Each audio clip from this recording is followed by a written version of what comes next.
자, 이제 하나님 말씀 받도록 하겠습니다. 오늘 받으실 말씀 창세기 50장 15절부터 21절입니다. 네, 창세기 50장 15절부터 21절까지의 말씀. 제가 가진 성경으로는 구약 성경 81면에 위치했습니다. 여러분 성경 어플 혹은 여러분 가져오신 성경책 앞에 PPT 통해서 함께 하나님 말씀 나눴으면 좋겠는데요. 창세기 50장 15절부터 21절. 제가 한 절, 여러분이 한 절, 마지막 절 함께 읽으며 하나님 말씀 받겠습니다. 제가 먼저 읽겠습니다.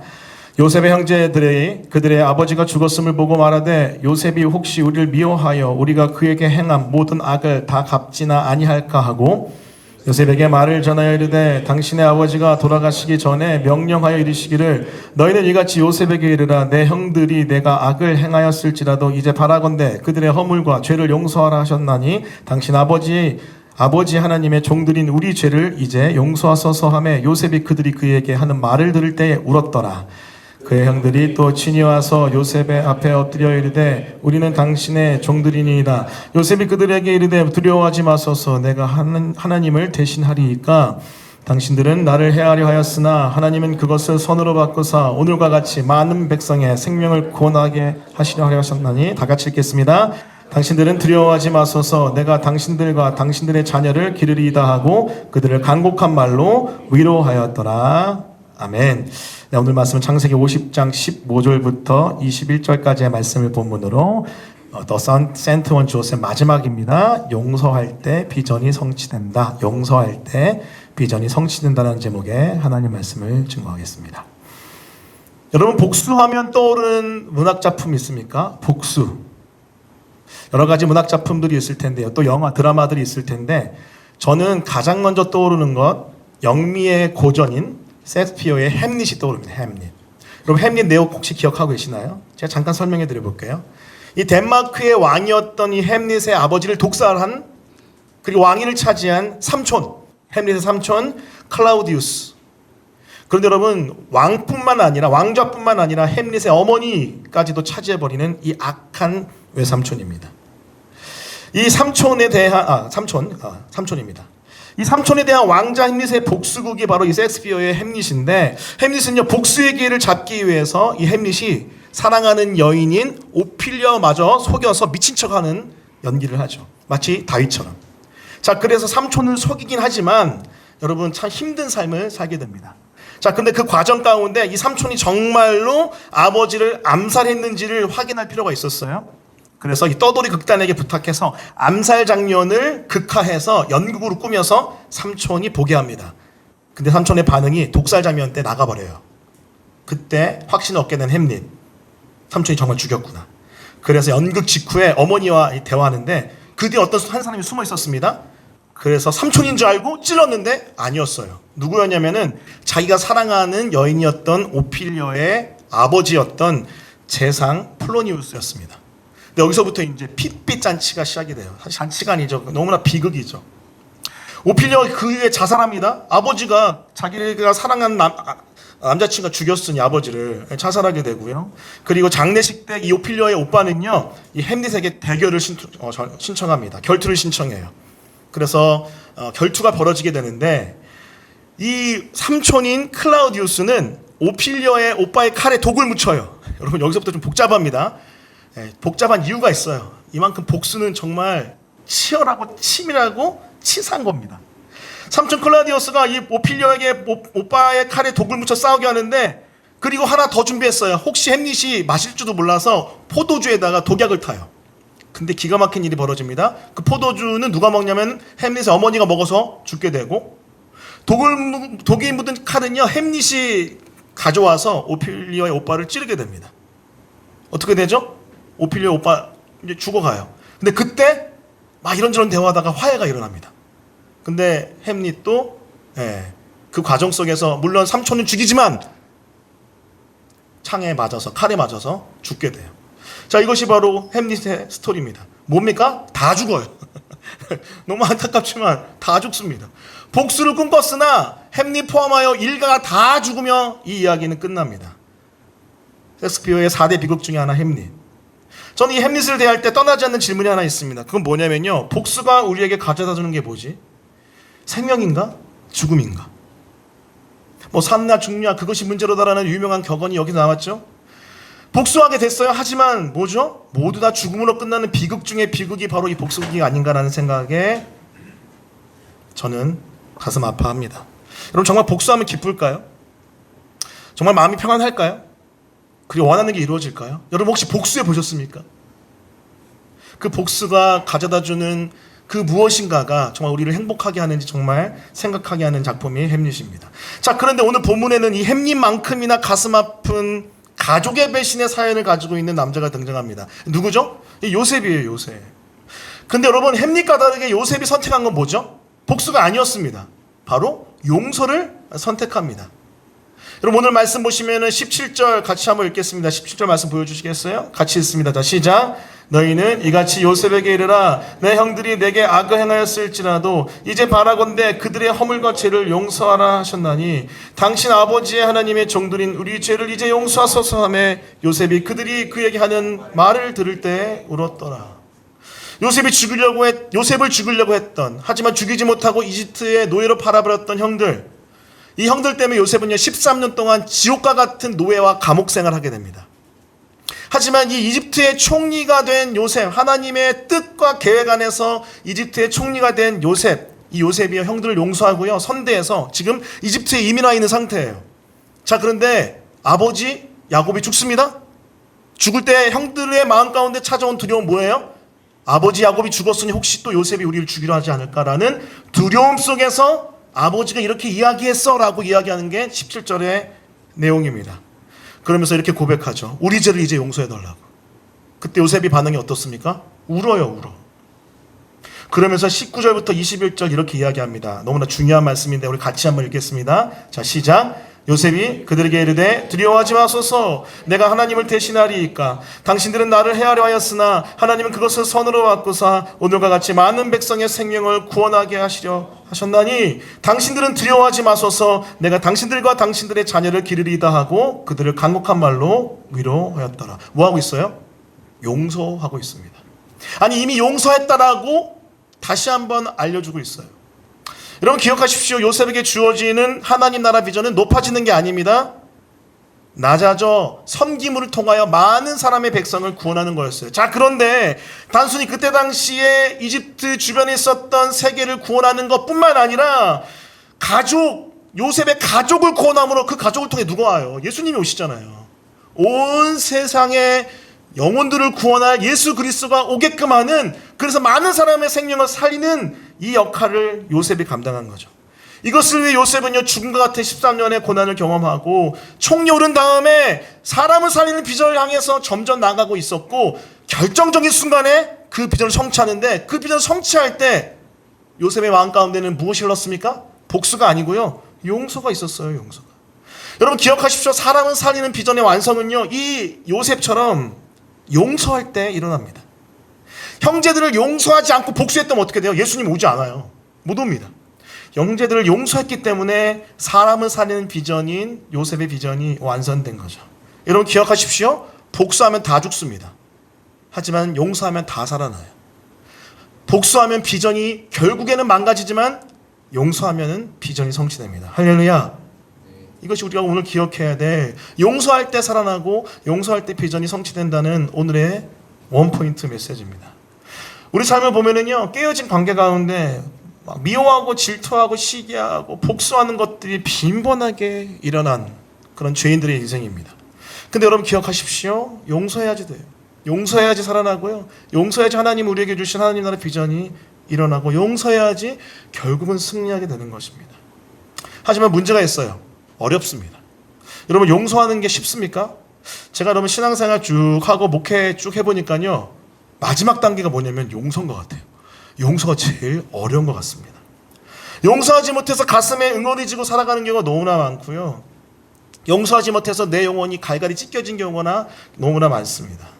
사실 용서는요 죄인의 힘을 할 수 없습니다. 하늘의 능력으로 해야 돼요. 그래서 오늘은요 이 성경 말씀에 담겨있는 용서의 방법들을 좀 요셉을 통해서 배울 거예요. 한 2가지 정도 나눌 텐데요, 이 방법을 배울 때 여러분 안에 하늘의 용서의 능력이 부어지길 기도합니다. 할렐루야. 다시 여러분 도전하고 말씀드립니다. 용서해야 살아나고요, 용서해야 비전이 완성돼요. 우리의 힘으로 할 수 없기 때문에 오늘 말씀을 통해서 여러분이 그 힘을 얻는 내가 있었으면 좋겠습니다. 자, 그렇다면은 오늘 본문에 나타난 생명을 살리고 비전을 성취하는 용서의 방법, 그 첫 번째 무엇일까요? 그것은 바로 악을 선으로 바꾸시는 하나님을 신뢰하라는 거예요. 따라해 봅니다. 악을 선으로 바꾸시는 하나님을 신뢰하라. 자, 여러분 요절입니다. 요절. 창세기 50장 20절. 제가 사랑하는 말씀인데 같이 읽습니다. 자, 시작. 당신들은 나를 해하려 하였으나 하나님은 그것을 선으로 바꾸사 오늘과 같이 많은 백성의 생명을 구원하게 하시려 하셨나니. 여러분, 나를 힘들게 한 사람 용서하는 것 쉽지 않아요? 더군다나 그가 나의 가족인 경우는요, 그 배신감이 더 가득하기 때문에 어렵습니다. 근데 형제를 요셉은 용서해요. 자기를 아프게 하고 죽이게 했던 요셉은 형제를 용서합니다. 어떻게 용서할 수 있을까요? 20절 말씀 보니까요, 형제들의 악을 선으로 바꾸신 하나님을 만난 거예요. 다시요. 형제들의 악을 선으로 바꾸신 하나님의 계획과 은혜를 만난 겁니다. 그걸 깨닫고 용서할 수 있었대요. 분명히 여러분 요셉의 형제들 잘못한 겁니다. 잘못 안 한 게 아니에요. 잘못한 거예요. 그건 선이 아닙니다. 악입니다. 자, 하지만 하나님이 그들의 악을 사용하셔서, 너무 신비로워요. 악을 사용하셔서 요셉이 팔려간 이집트에서 총리가 되게 하셨습니다. 그리고 많은 사람의 생명을 구원하고 예수 그리스도가 오는 계보를 지킬 수 있게 하셨어요. 자, 이때 무엇을 깨달으면 우리는 용서의 은혜를 베풀 수 있을까요? 악을 선으로 바꾸시는 그 하나님을 우리가 신뢰하고 믿을 때 용서의 용기가 생기는 거죠. 로마서 8장 28절 이렇게 이야기합니다. 여러분 중요한 구절 다 같이 읽습니다. 자, 시작. 우리가 알거니와 하나님을 사랑하는 자 곧 그의 뜻대로 부르심을 입은 자들에게는 모든 것이 합력하여 선을 이루느니라. 우리가 아는 확신하는 한 가지가 있대요. 뭡니까? 하나님을 사랑하는, 또 하나님의 뜻대로 부르심 입은 자들에게는요, 모든 것이 합력하여 선을 이룬답니다. 모든 것. 그 모든 것에는 기쁘고 행복하고 즐거운 일도 있지만 아프고 슬프고 고통스러운 일도 있습니다. 그리고 악한 것도 있어요. 악한 것도. 그런데 기가 막힌 건 이 모든 것을 하나님이 이렇게 합력하셔서, 이렇게 하나님의 계획과 지혜 가운데 능력 가운데 합력하셔서 뭘 이룬대요? 선을 이룬답니다. 그 관점에서 보면 하나님은 악조차도, 이 악함조차도 선으로 바꾸시고 악한 일까지도 사용하셔서 하나님의 그 큰 플랜, 선한 플랜 계획을 이루시는 분이라는 거예요. 그분을 믿으면, 그분을 신뢰하면은요, 우리는 용서의 용기를 낼 수 있다는 것, 이것이 바로 로마서 8장 28절의 포인트 아닙니까? 혹시 여러분에게도 하나님 나라의 비전을 이루기 위해서, 또 생명을 살리기 위해서 용서해야 될 사람이 있지 않습니까? 여러분, 용서가 참 힘들지만 악을 선으로 바꾸시는 하나님이라면은, 그분을 경험했다면은, 그분의 은혜와 계획을 믿는다면은요, 한번 용서의 용기를 내보길 부탁드리고 도전합니다. 여러분 기억하십시오. 하나님은요, 심지어 그 악조차도 바꾸셔서 선을 이루실 하나님인 줄 믿습니다. 할렐루야. 제가 한 인물을 소개할게요. 그 인물의 이름은 조엘 소넨버그라는 사람입니다. 이분은 누구냐면요, 여러분 이지선 자매 알죠? 화상 입어서 지선아 사랑이라는 책으로 자신의 화상 스토리를 쭉 이야기하면서 많은 건강한 영향력을 미쳤던 기독교인 이지선 자매님, 지금 한동대학교 교수로 사역하고 계신다는 거 알고 있는데, 미국판 이지선 자매라고 생각하면 돼요. 사실 제가 직접 만나봐서 교제하고 대해봤는데 이지선 자매보다 훨씬 심합니다.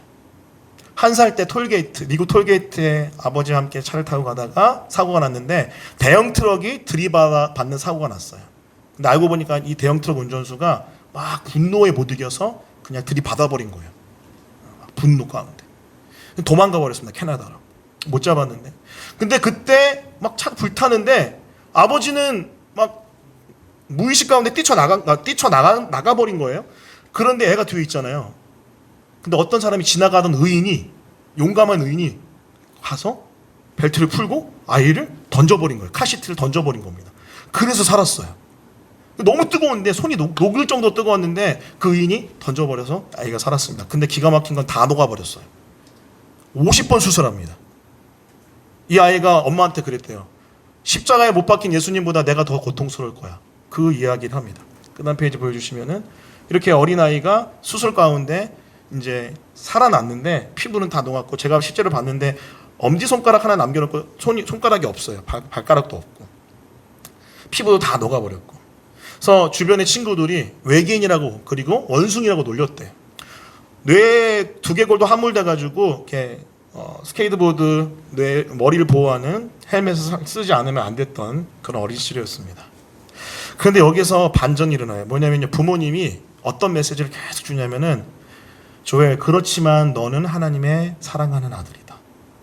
하나님이 너를 향해 계획이 있으시고 너를 끊임없이 사랑하시고 십자가 예수님이 너를 위해 십자가에서 죽으셨다. 그 복음을 계속 전해요.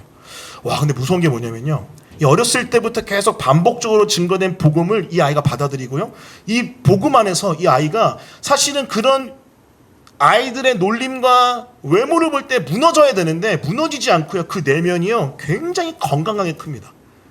제가 실제로 만나봤는데, 제가 지금까지 만나본, 사실 20년 전에 만났거든요. 근데 지금까지 만나본 사람 중에 내면이 가장 건강한 사람 중에 한 명이었어요. 너무 건강해요. 그 사람들을 굉장히 재밌게 유머러스하게 하고, 그리고 많은 영향력을 미쳐서요, 여러분 고등학교 때 학생 회장하고 축구부 주장하고 클레이 사격하고 뭐 너무나도 많은 일들을 하고요. 대학을 이제 가서 이제 목회 신학 수업을 받은 다음에 나중에 희망의 전도자로 사역을 감당하기 시작합니다. 그 다음 페이지 보여주시면요, 그 다음 페이지, 마지막 페이지 보여주시겠어요? 여기 보면 한국에 20년 전에 와가지고 화상병동을 돌면서 자기와 비슷한 처지에 있는 아이에게 희망을 심어주는 그런 역할을 하면서 많은 사람에게 희망의 메시지를 증거합니다. 그런데 여러분, 사고가 난 지 18년 만에 20살이 20살이 가까이 됐을 때 잡혔어요, 범인이. 캐나다로 도망간 범인이 잡혔어요. 그 법정에 세워졌어요. 그래서 이 법정의 증인으로 이 조엘 선덴버그 가족이 오게 되는데, 거기에서 이 조엘 선덴버그가 했던 말이 너무나 많은 사람의 심금을 울렸습니다. 이렇게 이야기해요. 나는 증무심으로 인생을 허비하지 않으려 것입니다. 오히려 하나님의 조건 없는 무한한 사랑 가운데 휩싸일 것입니다. 이렇게 증오가 복수가 아닌 용서를 선택하면서 용서에 대한 메시지를 그 법정에서 선언하고 선포합니다.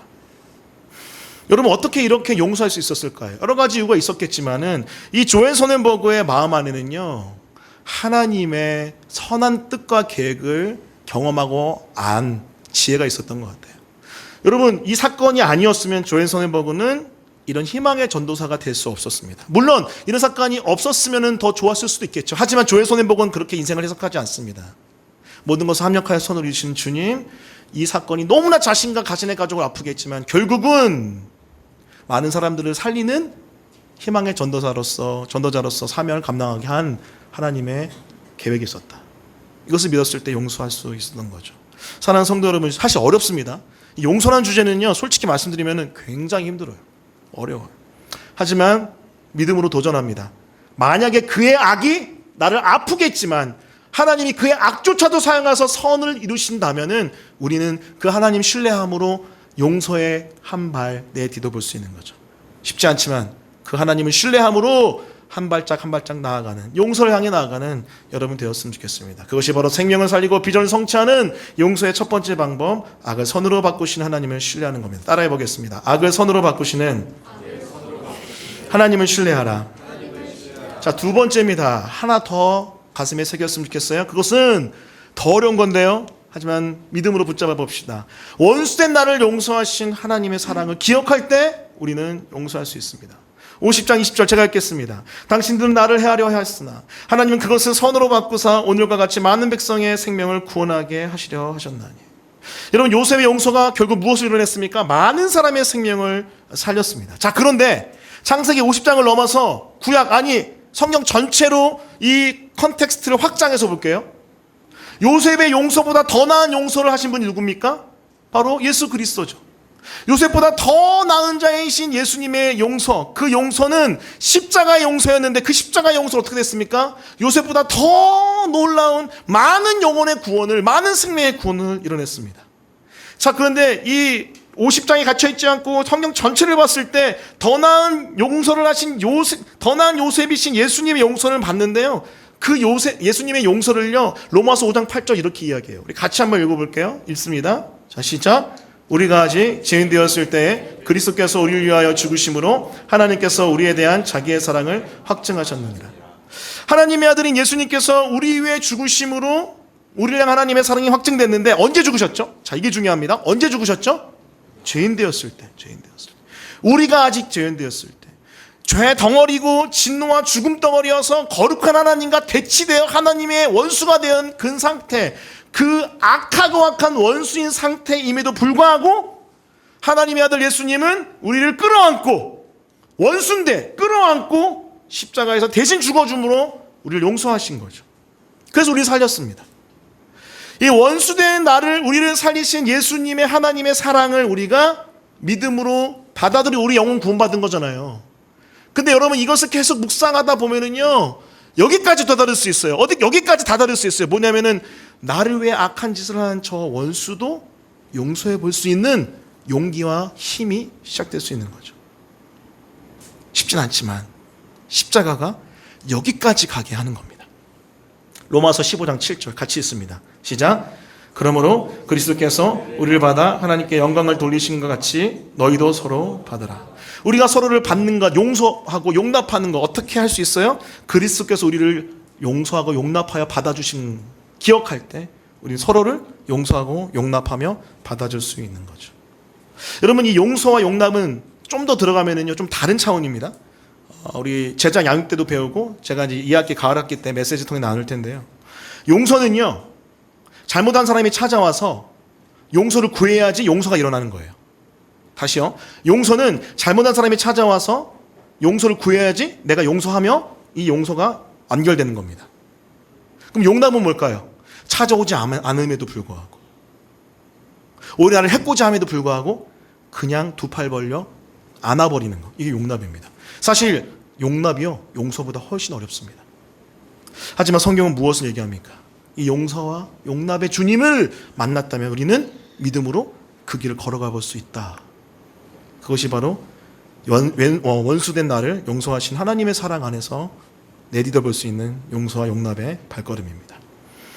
2015년 6월 17일 날 저녁에 사우스캐롤라이나라는 미국의 지역에 찰스턴에 소재해 있는 임마누엘 감리교회에서 한 사건이 일어납니다.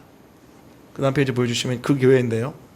어떤 일이 일어나냐면요, 21살의 백인 청년 딜런 루프가 성경 공부를 위해 모인 흑인 9명의 사람을 총으로 쏴 죽입니다. 유명한 사건입니다. 좀 미국에 너무 총기 사건이 많으니까 이제는 참 가슴 아프게도 이런 일이 반복되고 있는데, 2015년 그때 당시 정말 유명한 사건이었어요. 범인은요, 사건 직후에 도주했는데 잡혀요. 범행 동기 물어보니까 백인으로서 인종 전쟁을 선포한다. 그게 목적이래요. 근데 여러분, 이 스토리 이 정도까지만 아는 분들이 많은데 자세히 들어가면요, 기가 막힙니다. 사실은 그 흑인들만 모였던 흑인 교회에 이 백인이 찾아와요. 성경 공부하고 싶다고. 근데 이 흑인 착한 목사님도 계세요. 목사님과 이 성도들이 웰컴한 거예요. 웰컴하고 환대하면서 이 아이에게 복음을 가르치고 예수님을 증거합니다. 근데 알고 보니까 이 아이는 처음부터 죽이려고 온 거였던 거예요. 그리고 이런 일이 일어나 버립니다. 자, 그런데 여러분, 그 다음 페이지 보여주시면, 그 전 페이지 보여주시면 이제 9명이 죽게 되거든요. 그 다음 페이지 보여주시면 이렇게 추모의 일이 일어나는데, 이 희생자들의 가족들이 용서를 선택해요. 한번 들어보세요. 기가 막힙니다. 어떤 한 지체의 가족이 이렇게 고백합니다. 나는 너를 용서하고 우리 가족도 너를 용서한다. 내가 우리의 용서를 참회의 기회로 삼아 지금보다 더 나은 사람이 되길 바란다라고 용서를 시작합니다. 이게 말이 됩니까? 저 이 사건 뉴스로 보는데 말이 안 되는 거예요. 어떤 한 아빠는 현장에 있었어요. 근데 죽은 척해서 살아났는데 아들은 죽은 거야. 이렇게 얘기해요. 우리는 두 팔 벌려 너를 성경 모임에 받아줬지만 너는 내가 알기로 세상에서 가장 아름다운 사람들을 죽였다. 내 몸의 살점 하나하나가 모두 아프고 난 예전처럼 살아가지 못하겠지만 하나님께서 너에게 자비를 베풀어 달라고 기도하겠다. 야, 이게 말이 안 되지 않나요? 어머니를 잃은 어떤 딸이 이렇게 얘기합니다. 너를 용서해 달라고 하나님께 기도하겠다. 엄마를 다시 안을 수 없고 함께 얘기도 할 수 없으며 많은 이들이 너 때문에 고통스럽지만 하나님은 너를 용서할 것이고 나도 너를 용서한다. 그리고 할아버지 목사님을 잃은 손녀 딸이 이렇게 이야기해요. 할아버지 데니엘 시먼스 목사님인데, 할아버지와 다른 희생자들이 증오의 손에 의해 돌아가셨지만 모두가 내 영혼을 위해 기도하고 있다. 이는 우리가 사랑으로 살아왔고 이번 사건도 사랑을 유산으로 남길 것이며 증오는 결코 사랑을 이길 수 없다는 것을 보여주는 증거다라고 울면서 외쳤다고 합니다. 제가 이제 미국 2015년도에 이민 갔는데 이 사건을 보면서 첫 번째 들었던 생각은 와, 미국 총 무섭구나 그 생각이었고, 두 번째는 이 진짜 미국의 인종차별 심하구나. 제가 살았던 동네가 백인들이 많았고 제가 가기 10년 전만 해도 막 백인 막 우월주의가 가득한 인종차별이 가득한 곳이었거든요. 근데 와, 인종차별 무섭구나 하는 생각을 했고, 세 번째 이 스토리를 더 들어가 보니까 목사인데도 불구하고 이 사람들 뭐야 이랬어요. 이분들 도대체 뭐지? 라는 생각을 했습니다. 근데 결국 뭐 때문에 이렇게 용서하겠어요? 자신들을 용서하신, 원수된 자기들을 십자가에서 끌어안아 용서하신 예수님의 사랑이 그냥 머릿속에만 남아있는 게 아니라 정보가 아니고요, 매 순간 절절하게 그 안아주심의 은혜가 매 순간 경험되어지고 체험되어지고 영혼 속 깊숙이 박혀있으니까요, 쉽진 않지만 이것이 나오는 거예요. 용서로. 이게 바로 찰스턴에 있었던 용서의 사건입니다. 사실 많은 사람들은요, 이 사건을요 또 이렇게 기억합니다. 바락 오바마 대통령이 추모식에 와서요 연설을 하는데 쭉 연설하다가 중간에 갑자기 스탑을 해요. 딱 스탑하더니 Amazing Grace를 부릅니다. 흑인이잖아요. Amazing Grace를 부르는데 압도하는 무엇인가가 있었대요. 물론 바락 오바마의 신앙을 저는 의심합니다. 개인적으로 문제 있다고 봐요. 하지만 기독교의 유산으로 세워진 미국의 대통령으로서 이 어메이징 그레이스를 불렀던 그 시간만큼은 하나님이 사용하지 않았나 싶습니다. 나 같은 죄인 살리신 주 은혜 놀라와 잃었던 생명 찾았고 광명을 얻었네. 그 흑인 노예들이 경험했던 처절한 그 울부짖음 속에서 주님이 구원의 노래를 부르게 하고 그들에게 생명을 주셨거든요. 그 영적인 흐름이 이 찰스턴에 있었던 이 감리교에 있었던 거예요. 그 용서의 은혜의 메시지가 그 안에 있었던 거죠. 그것이 이 교회를 압도한 겁니다. 사랑하는 성도 여러분, 이렇습니다. 원수된 나를 용서하신 하나님의 사랑은요, 나에게 못된 짓을 한, 몹쓸 짓을 한 그들도 용서해 볼 수 있는 용기를 갖게 하죠. 저 이제 이민교회에서 7년 사역하고 이제 한국교회 와서 2년 반 이제 사역을 하고 있는데, 한국에 있을 때 전 참 복 받았었습니다. 한국에 있을 때 만난 성도들이요, 참 좋은 성도들 많이 만난 것 같아요. 그래서 사실 솔직히 말씀드리면 한국에 있었을 때는요, 컴플릭 이런 부딪힘들이 거의 없었습니다. 거의 없었어요. 감사하게도 한국에 있는 성도들도 한국에 있는 목회자들과 아주 재미나게 행복하게 사겠던 것 같아요. 근데 이민교회 가니까요, 이민교회는요 이민자들이 상처가 많아요. 너무나 많아요. 기가 막힌 스토리가 많거든요. 그러니까 그 상처를 위로해 줄 주님을 만나러 교회 왔는데 회복이 되다 만 것 같아. 많은 분들이 서로 또 많이 싸워, 미워하고 막 장난이 아니. 그 과정에서 저와 아내 여러 많은 것들 경험합니다. 또 그 과정 가운데 하나님의 인도하신 가운데 한국에 나와 개척했는데, 사실 저와 아내의 마음에도 그때 경험했던 아픔의 흔적들이 있어요. 근데 하나님이 이 설교를 준비하게 하실 때, 또 최근에 한 1, 2주 사이에 좀 특별하게 가을 학기 위해 기도하고 있는데 하나님이 마음을 계속 주시는 거예요. 용서할 때 비전이 성취되잖아요. 근데 하나님 마음을 계속 주시는 거예요. 승우가 용서해라. 주님 다 저 용서했는데요. 승우가 용서해라. 주님 다 용서했잖아요. 승우가 용서해라. 용납해라. 알겠습니다, 주님. 찾아가겠습니다. 그리고 끌어안겠습니다. 해서 사실은 지난주부터 저와의 관계 회복이 필요한 그분들과 함께 만나고 대화하고 소통하고 하고 있습니다. 하나님께서 계속 마음 주세요. 아마 9월, 10월 동안 계속 이 과정을 하게 하실 것 같아요. 저로서는 괴롭습니다. 다시요, 용납 전에 용서가 있어야 되는데, 용서는 뭐냐면요, 바로 직면해야 돼요. 대면해야 됩니다. 누구누구님 당신 때문에 내가 힘들었어요. 그걸 가서 어떻게 해?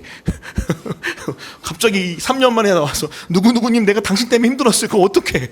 차라리 안 하는 게 낫지 않을까요? 뭐 그럴 수도 있겠죠. 하지만 그걸 통해서 하나님이 하실 일이 있다면 해야 되지 않을까요? 계속 주님 마음 주세요. 기도해 주십시오. 도전합니다. 원수된 나를 용서하신 주님을 만났다면, 그 용납과 용서를 만났다면 우리 또한 한번 용서와 용납의 손을 내밀 수 있어야 될 줄 믿습니다. 자, 그럴 때 다 살아나요.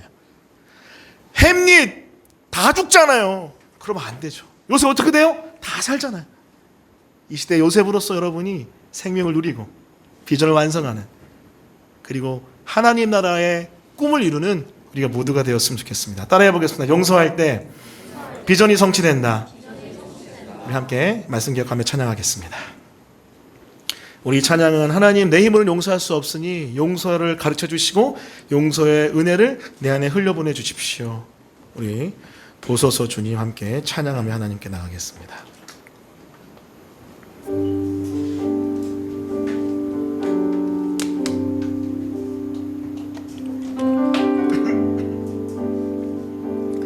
우리 함께 마음을 다해 고백할까요? 보소서 주님 나의 마음을 선한 것 하나 없습니다. 그러나 내 모든 것 주께 드립니다. 사랑으로 안으시고 날 새롭게 하소서. 보소서 주님, 보소서 주님 나의 마음을 선한 것 하나 없습니다. 그러나 내 모든 것 주께 드립니다. 사랑으로 안으시고 날 새롭게 하소서. 주님 마음 내게 주소서. 주님 마음 내게 주소서. 내 아버지 주님 마음 내게 주소서. 나를 향하신 주님의 뜻이 이루어지도록 주님 마음 내게 주소서. 다시 한번 보소서 주님, 보소서 주님 나의 마음을 선한 것 하나 없습니다. 그러나 내 모든 주께 드립니다. 주께 드립니다. 사랑으로 안으시고 사랑으로 날 새롭게 주님의 그 사랑을 나에게 부어주십시오. 주님 마음 내게 주소서. 내 아버지 주님 마음 내게 주소서. 나를 향하신 주님의 뜻이 이루어지도록 주님 마음 우리 다시 한번 우리의 마음 가운데 주님 가르쳐 주십시오. 주님 마음 내게 주소서. 내 아버지 주님 마음 내게 주소서. 나를 향하신 주님의 뜻이 이루어지도록 주님 마음 내게 주소서. 내게 사랑을 가르쳐 주십시오. 주님 내게 사랑을 가르치소서. 아멘. 그렇습니다. 당신의 마음으로 용서하게 하소서. 주의 성령 내게 채우사 주의 길 가게 하소. 아멘. 주님 당신 마음 주소서. 주의 성령 내게 채우사 주의 길 가게 하소서. 주님 당신 마음 우리 마지막으로 다시 한번 주님 마음. 아멘. 주님 마음 내게 주소서. 내 아버지 주님 마음 내게 주소서. 주옵소서. 나를 향하신 주님의 뜻이 아멘. 주님 마음 내게 주소서. 이 잠시만 통성으로 기도할 때 그렇습니다. 주님, 오늘 말씀 기억하며 주 앞에 나아갈 때 용서해야지 다 살아나고 용서해야지 하나님의 비전이 성취될지인데 나에겐 그런 힘이 없습니다.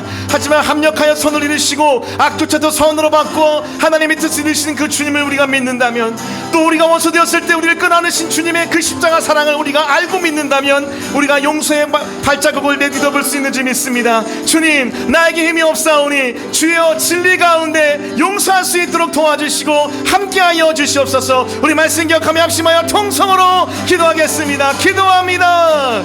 하나님 아버지, 이 시간 용서하기에 원합니다. 용서해야 살아납니다. 용서해야 살아납니다. 용서해야 아버지 비전이 성취됩니다. 용서해야 하나님 나라의 그 마지막 모자에 아버지 하나님이여 안성되는 줄 믿사 주여 도와주시옵소서. 주여 도와주시옵소서. 주여 붙잡아 주시옵소서. 내 문을 알 수 없습니다. 하나님이 악을 손으로 바꾸신 주님을 만나게 도와주옵소서. 악을 손으로 바꾸신 주님을 만나게 도와주십시오. 그리고 하나님 아버지, 하나님의 놀라운 계획을 신뢰하게 도와주시며 그 말할 수 없는 십자가의 사랑을, 그 은혜를 만나고 경험하고 누리기 원합니다. 주님 붙잡아 주시고 함께하사 은혜 나리워 주십시오. 은혜 나리워 주시옵소서. 용서할 때 살아나고 용서할 때 비전이 성취되오니 주님 용서할 수 있도록 주여 지혜와 능력과 넓은 주의 마음 허락해 주십시오. 감사드리며 이 모든 말씀 예수님의 이름으로 기도합니다. 아멘. 지금 우리 구주 예수 그리스도의 은혜와 하늘아버지의 말할 수 없는 사랑과 성령님의 함께 하시는 역사가 용서할 때 다 살아나고 용서할 때 나를 향한 하나님의 비전과 뜻이 성취된다는 것을 믿고 용서의 능력을 구한 모든 영혼들 머리 위에 지금부터 영원까지 함께 있을지어다. 아멘.